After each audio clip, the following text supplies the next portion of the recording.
Hi எல்லோரும் எப்படி இருக்கீங்க?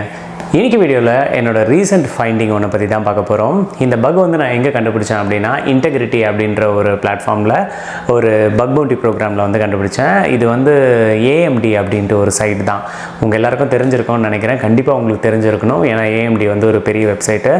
அது வந்து ஒரு பப்ளிக் பக் பவுண்டி ப்ரோக்ராமில் இருக்குது. மோஸ்ட்டாக வந்து அவங்க வந்து பார்த்திங்கன்னா உங்களுக்கு ஹார்ட்வேர், சாஃப்ட்வேர், அதுக்கப்புறம் ஃபேர்ம்வேர் இந்த மாதிரிக்கு மட்டும்தான் பவுண்டி கொடுப்பாங்கன்றது எனக்கு தெரியாது. நான் இன்டெகிரிட்டியில் பார்த்தேன், இதில் வந்துட்டு பக் பவுண்டி ப்ரோக்ராம்னு ஒன்று போகுது அப்படின்னு சொல்லிட்டு, சரி ஓகே ஏஎம்டி சைட்டை வந்து செக் பண்ணுவோம் அப்படின்னு சொல்லிட்டு பார்த்துட்டு இருந்தேன்.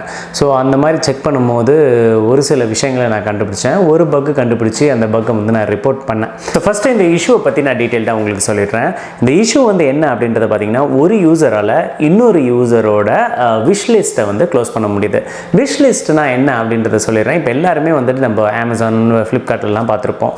ஒரு பொருள் நம்மளுக்கு அவுட் ஆஃப் ஸ்டாக்காக இருந்துச்சுன்னா அந்த விஷ் லிஸ்ட்டில் வந்து ஆட் பண்ணி வச்சுப்போம். இல்லை நம்மளுக்கு பிடிச்ச பொருளை விஷ் லிஸ்ட்டில் ஆட் பண்ணி வச்சுப்போம். ஸோ அந்த மாதிரி இருக்கிற ஒரு விஷ் லிஸ்ட்டை இன்னொரு யூசரோட விஷ் லிஸ்ட்டையும் வந்துட்டு டெலீட் பண்ணி முடிகிற மாதிரி தான் இந்த பக் வந்து நான் கண்டுபிடிச்சேன். ஸோ இது வந்து ஆக்சுவலாக பார்த்தீங்கன்னா, இதை வந்துட்டு காலையிலேருந்து நான் தேடிட்டு இருந்தேன். என்னால் இன்னொரு யூசரோட விஷ் லிஸ்ட்டை வந்து டெலீட் பண்ண முடியுதா அப்படின்றத பார்த்தேன். ஸோ விஷ் லிஸ்ட் வந்து ஆக்சுவலாக பாடி பெராமில் போகும்போது ஒரு யூசராக இருக்கும்போது இன்னொரு யூசரை வந்து டெலீட் பண்ண முடியல. ரெண்டு யூசராக இருக்கும் போதும் பண்ண முடியல. ஆனால் டெலீட் ஆல் அப்படின்னு சொல்லிட்டு ஒரு ஆப்ஷன் வந்து கொடுத்துருந்தாங்க.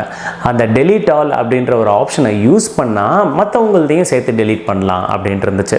ஸோ வந்து இங்கே வந்து நான் என்ன சொல்ல வரேன்னா, ஒருவேளை நீங்கள் டெஸ்டிங் பண்ணுறீங்கன்னா இருந்தாலும் ஒரு சில ஏரியாவில் பக் இல்லைனாலும் மூணாவது பேராமீட்டர்லையோ வேறு எங்கேயாச்சும் இந்த பக் இருக்கிறதுக்கு நிறைய சான்சஸ் இருக்குது. ஸோ இதை பற்றி நிறைய பேசாமல் இப்போது உங்களுக்கு லைவாக ஒரு டெமோ வந்து நான் காமிக்கிறேன்.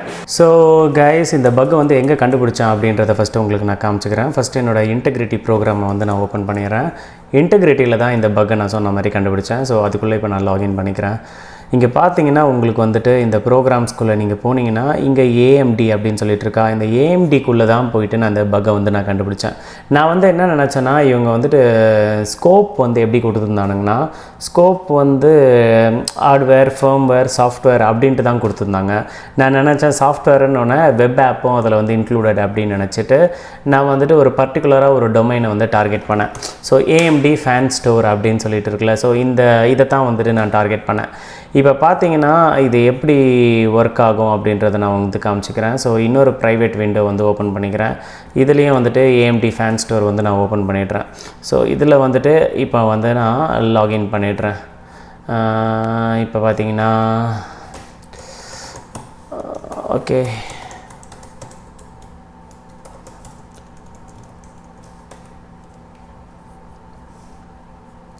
ஓகே பாஸ்வேர்டை தப்பாக போட்டேன்.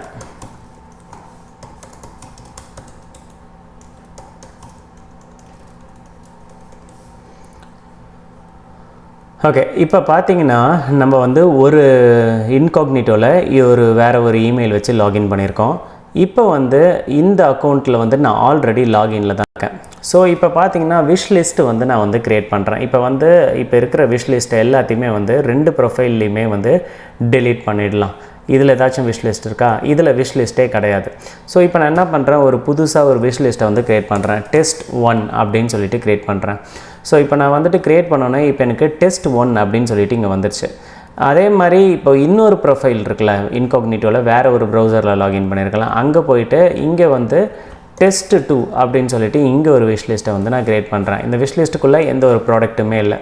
ஸோ இப்போ நம்ம என்ன பண்ணலான்னா, இதை எடிட் பண்ணி நம்ம பார்க்கும்போது இப்போ பார்த்தீங்கன்னா நான் எடிட் பண்ணும்போது இது வந்து ஒரு நம்பர் ஒன்று காமிக்கும். இது அப்படி கூட பார்க்க வேணாம், அதை சிம்பிளாக பார்க்கலாம். எப்படி பார்க்கலான்னா, இப்போ இந்த விஷ் லிஸ்ட்டு மேலே போயிட்டு நீங்கள் மவுஸை வச்சிங்கனாலே கீழே பார்க்கலாம் 460 அப்படின்னு சொல்லிட்டு போட்டிருக்கு. கீழே கார்னரில் தெரியுதா, லெஃப்ட் கார்னரில் wish list ID equal to 460 அப்படின்னு போட்டிருக்கு. ஸோ இது வந்து ஒரு நம்பர் வைஸில், அதாவது இன்க்ரிமெண்டல் வைஸில் தான் வந்து இது க்ரியேட் ஆகும். ஸோ ஃபஸ்ட்டு வந்து நான் டெஸ்ட் 1 தானே க்ரியேட் பண்ணேன். இதுக்கப்புறம் டெஸ்ட் 2 வந்து க்ரியேட் பண்ணியிருக்கேன் வேறு ப்ரொஃபைலில். இப்போ அதில் வந்துட்டு நான் மவுஸை வச்சு காமிச்சேன்னா உங்களுக்கு 461 தான் இருக்கும். ஸோ இன்க்ரிமெண்டல் ஆர்டரில் தான் இருக்குது. கிட்டத்தட்ட ஹைட் ஆர் மாதிரி உங்களுக்கு பாசிபிள் தான். ஆனால் எனுமரேட் மட்டும் பண்ண முடியல. இதில் வந்துட்டு நான் இப்போ என்ன பண்ணுறேன்னா, இப்போ வந்துட்டு இதில் டெலிட் அப்படின்னு சொல்லிட்டு ஒரு ஆப்ஷன் இருக்கா. ஸோ நான் என்ன பண்ணுறேன், இங்கே போயிட்டு இதில் போயிட்டு கிளிக் பண்ணி ஓகே கொடுத்துட்டு இன்டர்செப்ட் பண்ணிடுறேன். ஸோ போஸ்ட் மெத்தட் எங்கே போகுது? ஓகே, இப்போ பார்த்தீங்கன்னா போஸ்ட் மெத்தட் போகுது. இப்போ வந்து இங்கே போயிட்டு நான் 461 அப்படின்ட்டு கொடுக்குறேன். ஏன்னா இந்த ப்ரொஃபைல் வந்து 460, இன்னொரு யூசர் வந்து 461. ஸோ இதை வந்து நான் ஃபார்வர்ட் பண்ணுறேன். ஃபார்வர்ட் பண்ணால் என்ன ஆகுது? test1 அப்படியே இருக்குது. ஆனால் test2 வந்து டெலீட் ஆகிருக்கணும். ஆனால் இங்கே பாருங்கள், test2 வந்து டெலீட் ஆகலை. ஸோ இந்த தான் வந்து காலையிலேருந்து நிறைய ட்ரை பண்ணேன், ஆனால் ஒர்க் ஆகலை. ஆனால் கடைசியாக வந்துட்டு ஒரு சின்ன ஃபீச்சர் வந்து அவங்க வச்சுருக்காங்க. அந்த ஃபீச்சரில் பார்த்திங்கன்னா இந்த பக் வந்திருக்கு. ஸோ இப்போ பார்த்திங்கன்னா நான் என்ன பண்ணுறேன், இன்னொன்று வந்து test3 அப்படின்னு சொல்லிட்டு இங்கே வந்து க்ரியேட் பண்ணுறேன். இங்கே ஷேர் விஷ் லிஸ்ட்டுன்னு ஒரு ஆப்ஷன் இருக்குல்ல, ஸோ இதை வச்சு நான் இந்த ப்ரொஃபைலில் வந்து க்ரியேட் பண்ணிடுறேன். ஸோ இப்போ இந்த ப்ரொஃபைலில் test1 இருக்குது, வேறு ப்ரொஃபைலில் test2 இருக்குது, இந்த ப்ரொஃபைலில் test3 இருக்குது.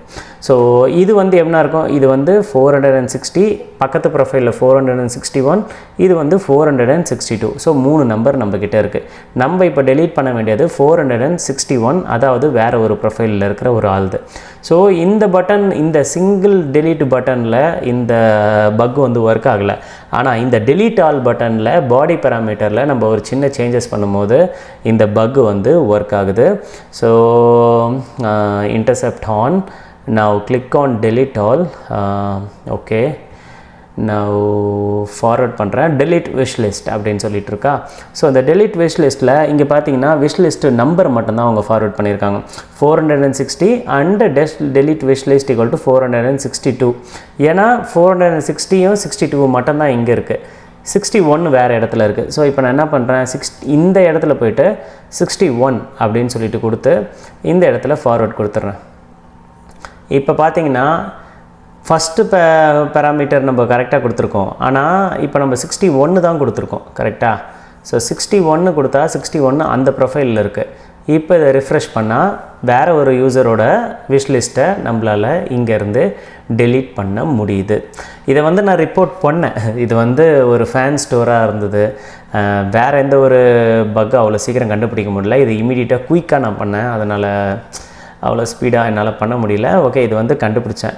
அதுக்கப்புறம் என்ன பண்ணேன்னா யுவர் சப்மிஷன், அப்புறம் போய் unauthorised deletion of user data அப்படின்ட்டு போட்டேன். அதுக்கப்புறம் என்ன சொன்னாங்கன்னா இது வந்து அவுட் ஆஃப் ஸ்கோப்பு அப்படின்னு சொல்லி மாற்றிட்டானுங்க. அப்புறம் ஸ்கோப்பு சொல்கிறா அப்படின்னு சொல்லி கேட்டேன். ஸ்கோப்பை சொல்கிறா அப்படின்னு சொல்லி கேட்கும்போது இது மட்டும்தான் என்னோடய scope, only hardware firmware software vulnerabilities மட்டும்தான், இதில் அந்த பிராண்டு. ஸோ கிட்டத்தட்ட அது வந்து ஒரு processor, chip, board, mother board, graphics card இந்த மாதிரி தயாரிக்கிற கம்பெனி தானே. ஸோ இதில் வந்து தான் பக்கை கண்டுபிடிக்கணும் அப்படின்னு சொல்லிட்டாங்க. அதனால் இந்த பக் வந்து அவுட் ஆஃப் ஸ்கோப் ஆகிடுத்து. வீடியோ பார்த்துருப்பீங்க, எப்படிலாம் வந்துட்டு ஒரு பேசிக்கான டெஸ்டிங்கு, எவ்வளோ out of box of thinking இதெல்லாம் வந்து பண்ணணும் அப்படின்றதெல்லாம் யோசிச்சுக்கோங்க.